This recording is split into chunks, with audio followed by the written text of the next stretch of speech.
Why you grab my head like that? You don't even like when I touch your head like that. Why you gonna touch my head like that? Because I wanted to. But why? I don't know. Because you like this big, stuffed teddy bear. I love you. You know that, right? I think I feel real uncomfortable right now. You should. What's next? You should. Some flowers, a pillow, and a reach around? Maybe. I'm getting the fuck out of here.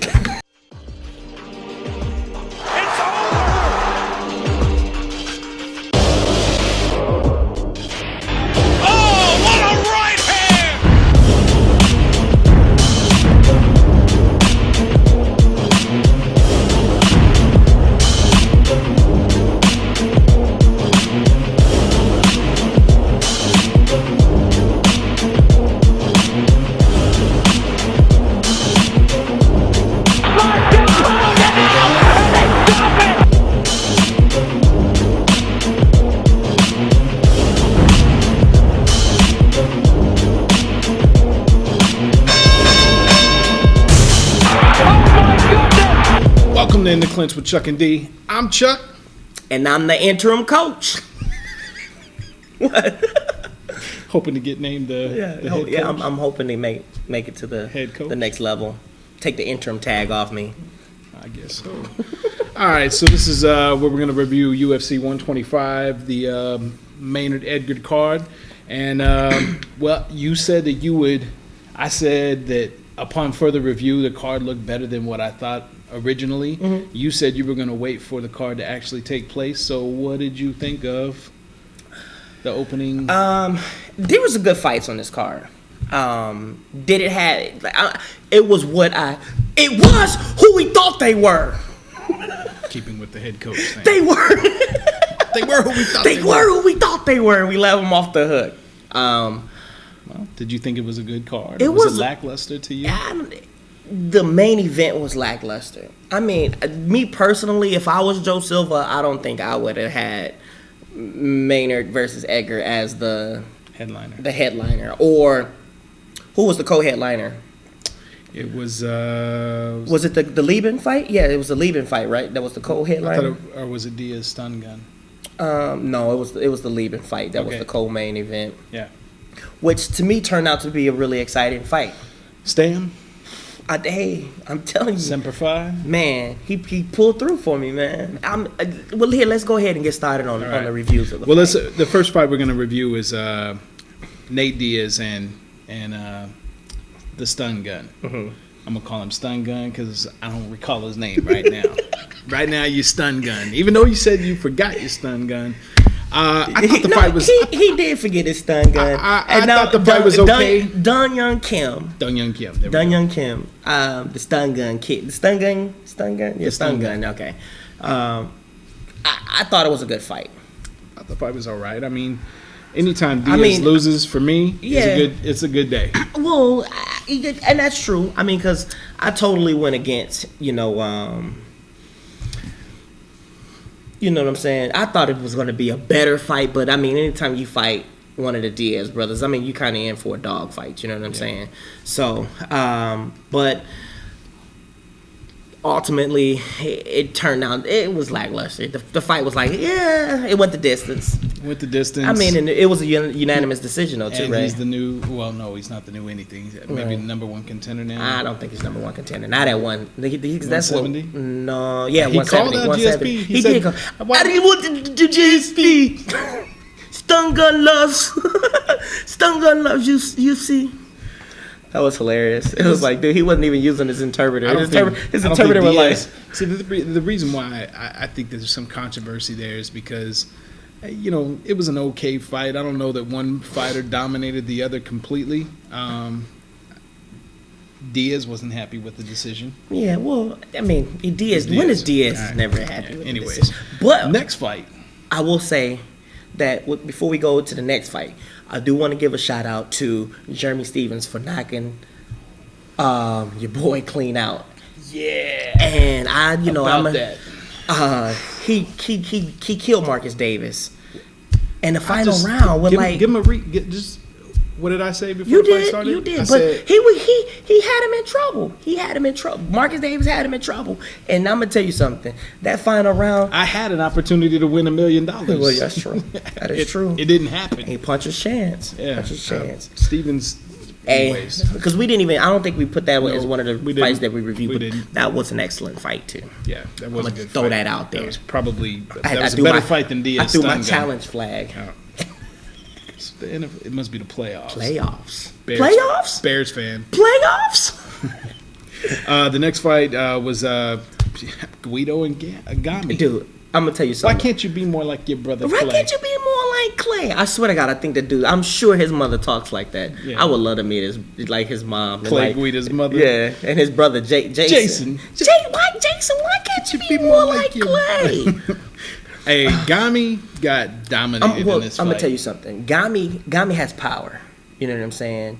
What they call him, a fireball kid. Yep. I mean, the guy, has a really good knockout in his right hand. Didn't get to use it. You know why? Because the motherfucker who came into the ring moved like that all night long. I swear to God, dude, this dude is like a squirrel on crack. You know what I'm saying? That was my Clay Guida. Yeah, I figured that out. But I mean, you can't hit what you can't punch. And I'm gonna tell you something.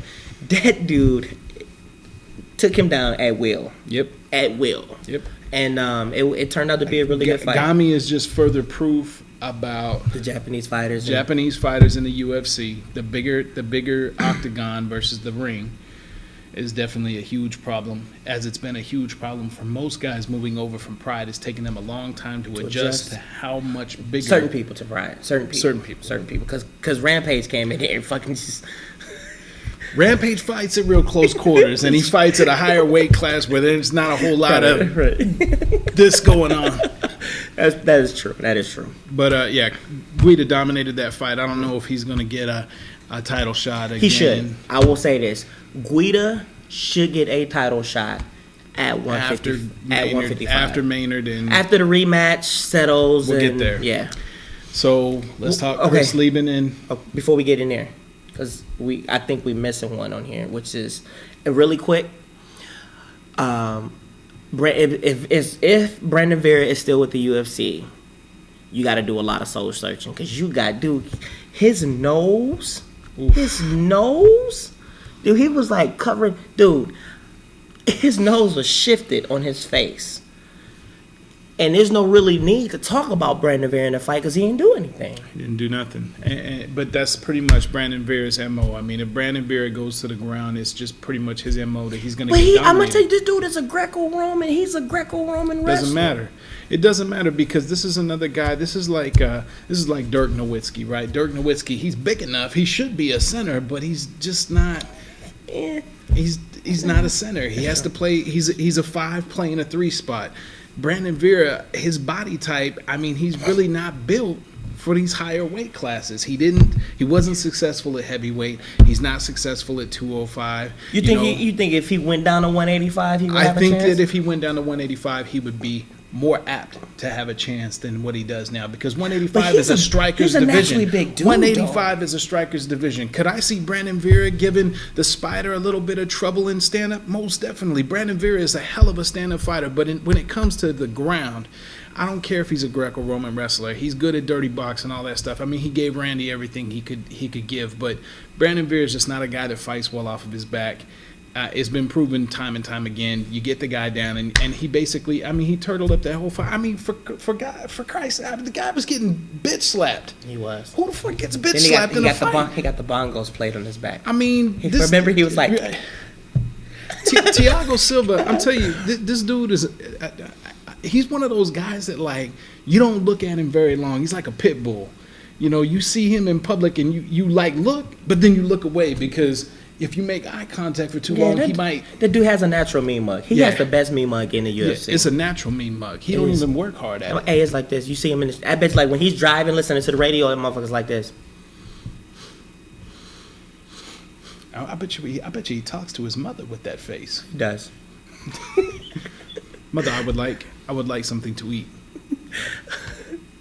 Anyways, I mean, hey, he got Thiago Silva looked good. He looked really good. hey Brandon, drop down a weight, bro. If you can cut to 185, I think you'll be effective. But Chris Lieben versus Stam. I called this one. Yes, you did. I told you. Yes, you did. I did. Semper Fi. Hey, Brian Stans gave him a hell of a fucking dude. Like they swung kind of like at the same time. Yeah. I mean, if Chris Lieben connects with that left, I mean, it was like he like circled out he of was it. like, Yeah, it was out. He was out. yeah, it was, yeah. He Hey, was out. He was probably out about I'm 4 times. The last time I seen him like that out was when Anderson Silva knocked him out. Oh yeah, but Anderson Silva did it with a jab. That's true. He did do it with a jab. Hey, what was funny is that Brian Stan said after the fight, he's like, "That motherfucker hits harder than anybody I know." Hey, ain't no doubt about that. Chris Lieben hits hard, but when he gets rocked, he gets rocked. Yeah, he He got rocked like 5 times. He was knocked out way before he got knocked out. Oh yeah. Anyways. I don't even think he was out. I just think the ref was like, okay, you're not fighting back at this point because Chris Lieben is a crackhead. Yeah. I mean, Something's wrong with not him. a crackhead. Like I don't think he smokes crack, but I mean the guy is like, he's like, I think he's unstable when it comes to fighting. You know what I'm saying? Like he's that guy that you don't want to see in the middle of the street. Right. Like you get to fighting with him, and like you give him your best shot, and that he's like this, like. Yeah, Like, I mean, oh. he recovers very quickly. It's scary recovery, Yeah, too. It's it like, is. you got to hope the referee stops the fight because he gets up, you might have to knock him out again. Yeah. But All the right. headliner of the night was Maynard and Edgar, and, I think this ended poorly. I do think it ended poorly. I don't think it should have been a draw. I honestly believe that Gray Maynard won this fight. Now, there may be people out there in YouTube land, Facebook land, that disagree. that disagree with this. And that's fine. This is my take on that.